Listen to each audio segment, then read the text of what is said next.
आदित्य एक युवा इंजीनियर था जो अपने रोजमर्रा के काम और व्यस्त जीवन से कुछ समय निकालकर शांति की तलाश में उत्तराखंड की पहाड़ियों की ओर चला गया। उसे घुमक्कड़ी का बहुत शौक था और वह अक्सर अकेले ही ट्रैकिंग के लिए जाता था। इस बार उसने एक सुनसान और कम घूमा हुआ इलाका चुना जहां लोग कम ही जाते थे। यह इलाका काफी पुराना था और आसपास के गांव वालों के बीच यह जगह काले जादू और रहस्यमयी घटनाओं के लिए जानी जाती थी।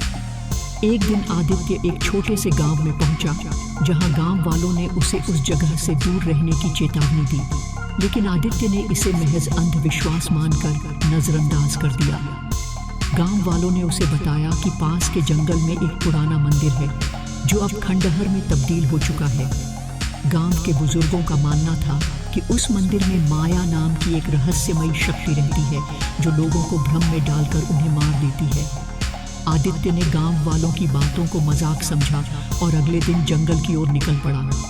उसने सोचा कि गांव वाले सिर्फ पुराने मिथकों में यकीन रखते हैं और वह ऐसे किसी भी भ्रम में फंसने वाला नहीं है। दोपहर होते ही वह मंदिर के खंडहर के पास पहुंचा। मंदिर के चारों ओर ऊंचे ऊंचे पेड़ और जंगली झाड़ियां थीं जो जगह को और भी डरावना बना रही थीं। जैसे ही आदित्य ने मंदिर के अंदर कदम रखा, उसे एक अजीब सी ठंडक महसूस हुई। अंदर का माहौल बेहद भारी और डरावना था। अचानक उसे दूर से किसी लड़की के रोने की आवाज़ सुनाई दी। वह आवाज़ उसकी ओर बढ़ने लगी। आदित्य ने सोचा कि शायद कोई जंगल में खो गया होगा और मदद की ज़रूरत होगी। वह आवाज़ के पीछे पीछे चल पड़ा और उसे एक सफ़ेद कपड़े में लिपटी हुई लड़की दिखाई दी। उसके चेहरे पर गहरी उदासी और दर्द की झलक थी। आदित्य ने उसे आवाज़ दी, क्या तुम ठीक हो? क्या तुम्हें मदद चाहिए? लड़की ने कुछ नहीं कहा, बस उसकी तरफ मुड़कर देखा और धीरे धीरे जंगल के ओर अंदर चलने लगी। आदित्य उसकी ओर बढ़ने लगा, लेकिन जैसे जैसे वह उसके पास जाने की कोशिश करता, वह और दूर चली जाती। अचानक वह लड़की एक पेड़ के पास खड़ी हो गई और रुक गई।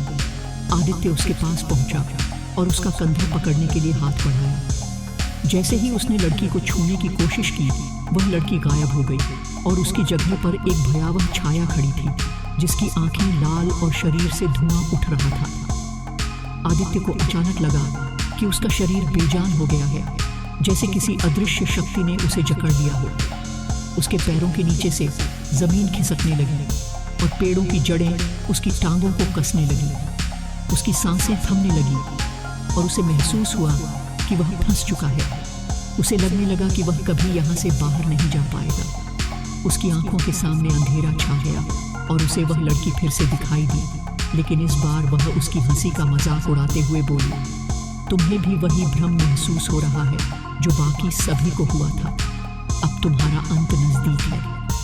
आदित्य ने खुद को छुड़ाने की बहुत कोशिश की, लेकिन उसकी शक्ति धीरे धीरे खत्म हो रही थी। तभी अचानक उसे किसी ने पीछे से जोरदार आवाज में पुकारा, आदित्य भागो। गांव का एक बुजुर्ग आदमी अपने साथ कुछ और लोगों को लेकर वहां पहुंच चुका था। उन्होंने आदित्य को घसीटते हुए उस खौफनाक जगह से बाहर निकाला।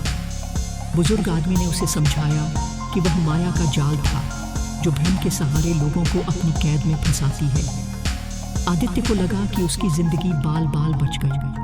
उसे इस बात का एहसास हुआ कि कभी कभी पुराने मिथक और कहानियां महज अंधविश्वास नहीं होते, बल्कि उनके पीछे सच्चाई छुपी होती है।